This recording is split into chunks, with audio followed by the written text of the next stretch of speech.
Yes, indeed, folks. You listen to Blue Please here on WoW Radio with myself, a Total Biscuit. Now, I would continue with the rest of this segment. Unfortunately, you're going to have to pay me $10 in order to do so, for it is classed as unessential content.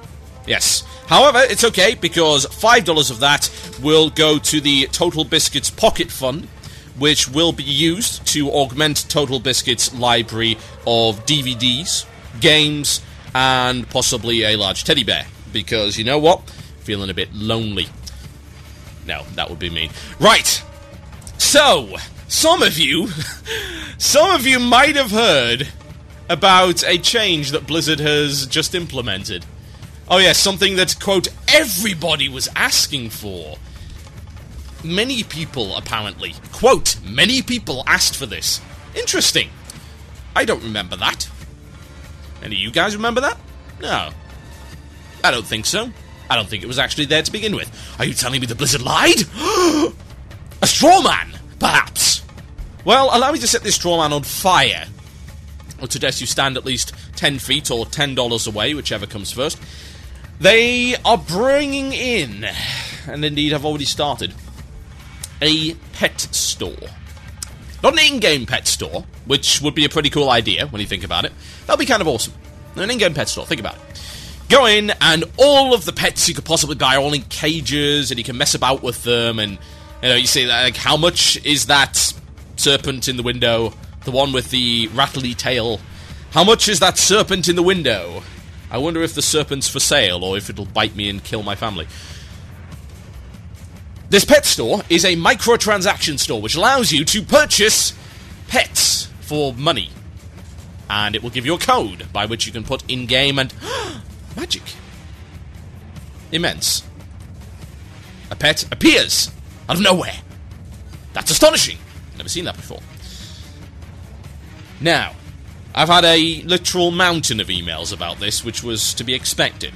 I'm not going to read any of them, because I've, already read them in my spare time. I have no intention of espousing them on the show. What worries me more so than anything is that a lot of people seem to be in favour of this, and other podcasts have shied away from the issue. That is mainly because most other podcasts are cowards, or Blizzard apologists, or both. However, I have a reputation to uphold, folks. I'm known as being not very nice, being a little bit negative, perhaps some cynicism involved. Would you say that is accurate? A reasonable portrayal of my persona online? Certainly hope so. Because if not, I've given you the wrong impression. It's something, however, that I want to try and be quite serious about, because I really do think this is a very, very, very bad thing, and I don't want it to be lost in the vitriol. It's very easy to get lost in the vitriol, folks. You like the ranting, and there will be ranting, I'm sure. This is quite a large topic. It's going to take a couple of segments to cover. However, it is important for some people to realise just how dangerous this president is. Yes. So let's talk about this. Now, there's a lot of reasons why this is awful, and the first one is something of a fallacy, and that's the slippery slope argument. Slippery slopes, something that I have talked against and been opposed to at times. There are times when slippery slopes are valid, and there are times when they are not. However, past performance is not always an indicator of future results, as much as Octail would like to disagree. Sometimes it is, sometimes it isn't. You can't rely on it. Now, here's the thing. I would like to point you to an article. Now, I'm going to link this in the IRC. I will also Tiny Earl it for you, because I'm kind and nice like that, and gentle, and, well, okay, none of the above. I'm going to give it to our rep Stormtamer, who is helping me out today. Thank you for that. And I'm going to Tiny Earl this. And I'm going to call it LOL Blizz, which has already been chosen. I think I probably already own this. Let's make LOL Blizz 2. Yes, there we go. tinyearl.com/lolblizz2. That's tinyearl.com/lolblizz2. Go read that. That is a statement by Mr. Mike Morhaime. Yes, Mike Morhaime, the guy that we all know and love, right? Nothing to do with Activision whatsoever. He would never acquiesce to such things. Surely. Yes, he would. Especially when he is talking to the Activision Blizzard Investor Conference. We expect digital sales to increase in the future and plan to take advantage of it. The company sees microtransactions as an important part of World of Warcraft's future. Now, Blizzard offered reassurance, of course, that any in-game items or services Blizzard sells for the game on top of the regular subscription will be inessential. All value-added services are not required, as they are optional only, nor will they adversely impact the experience should players decide not to participate or purchase them. Yes, now this might seem entirely safe, right? That's good, surely. Like, it's okay, they are not going to cross the threshold that SOE crossed a few years back by introducing a store in which to buy items and advantages in-game. They are not going to enter the realms of free-to-play games, which are perfectly justified, of course, in providing microtransactions, because how else would they survive? After all, this is a subscription game, right? They're not going to do that. Or are they? I'm sorry, but that statement to me does not say at all that they will not be offering things like gear and gold. Because, let's face it, bearing in mind the current systems and the ease at which you can acquire both are optional, right? Buying gold is optional. I mean, there's plenty of ways to make it in-game. I've never bought gold, I'm sure most of you haven't either. Any of you that you have, well, go jump down a well, please. That's an optional service. It's value added. It's not required, right? It doesn't adversely impact the experience should customers decide not to participate or purchase them. No, it doesn't, does it? So, I'm sorry, but looking at this particular phrase here, this quote from Mike Morhaime, I am not reassured. The same could apply to gear. Admittedly, there are tons of ways to get gear now. Eh? You can get badges and such. You can get gear for running Utgard Keep. So, therefore, surely acquiring gear via an external source is an optional service? Maybe? Just a thought. Now, the slippery slope fallacy, and it is a fallacy, may be applicable. All slippery slopes may be applicable. That's the thing about it. But the fallacy, of course, is that you can't guarantee it, and that past performance is not always an indicator of future results. However, if you look at that, then that clearly indicates that they're going to be rolling out more microtransactions in future for items in-game, and they don't state what those items are.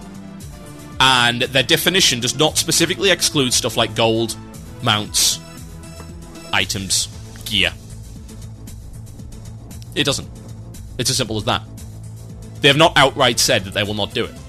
And indeed, had they outright said that they'd not do it, I wouldn't necessarily believe them anyway. And there are a few reasons for that.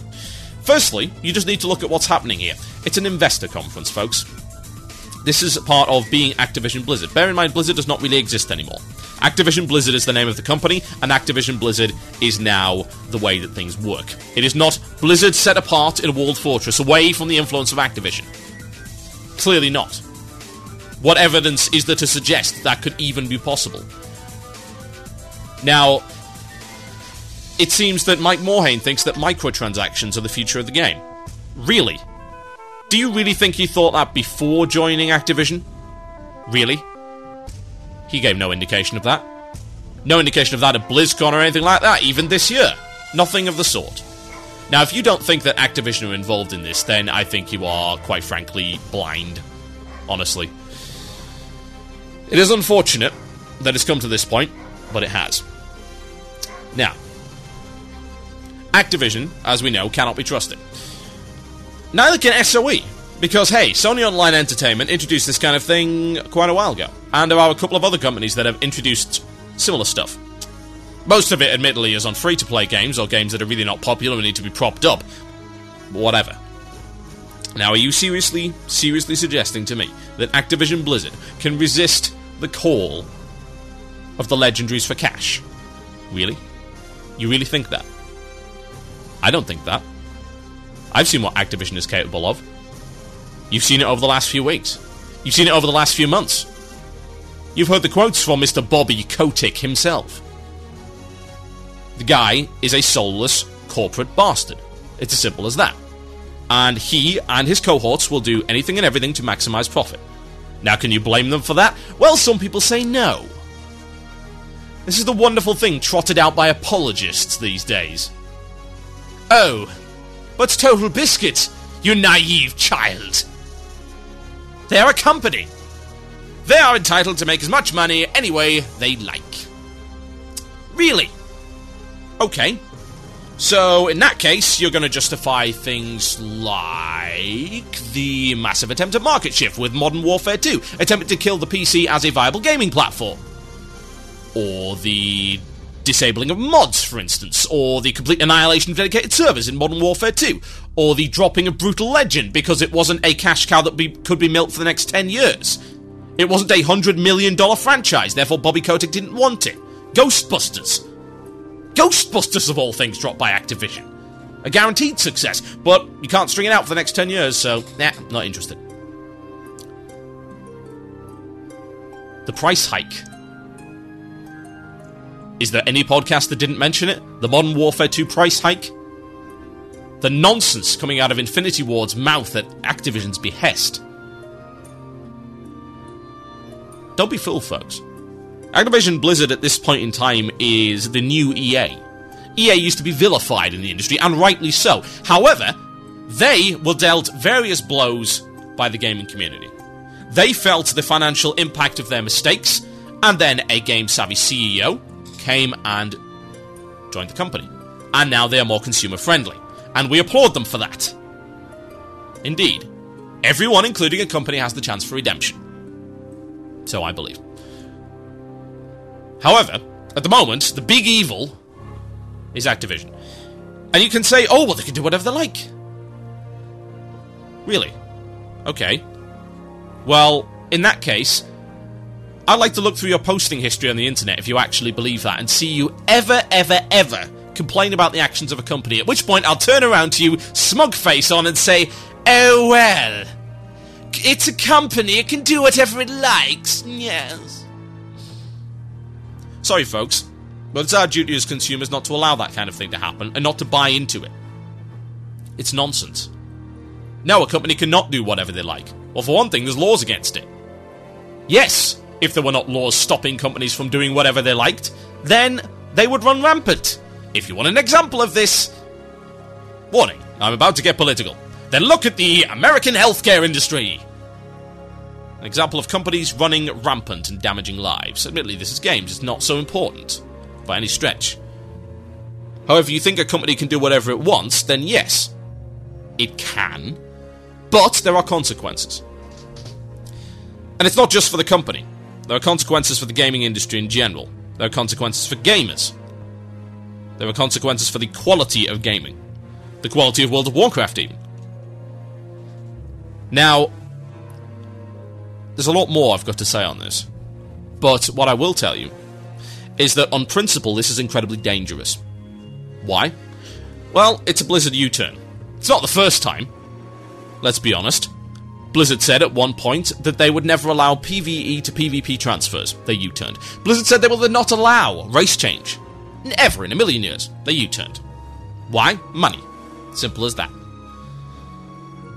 Ethics go out the window in the face of the almighty dollar, folks. Very unfortunate, but that's the way that it is. Now this U-turn, this is the first time, ever, that a virtual item within the game has been given real monetary value by Blizzard. This is something that, up until now, Blizzard has claimed did not exist. As in, there was no monetary value in any item in the game. This is their argument against selling your account, selling items, buying gold. This stuff is their IP and has no value. But apparently it's okay if they do it? Really? Okay. Well, in that case, surely that takes away their argument against buying gold, selling gold. So when can we expect their gold selling service? After all, what's the harm in it?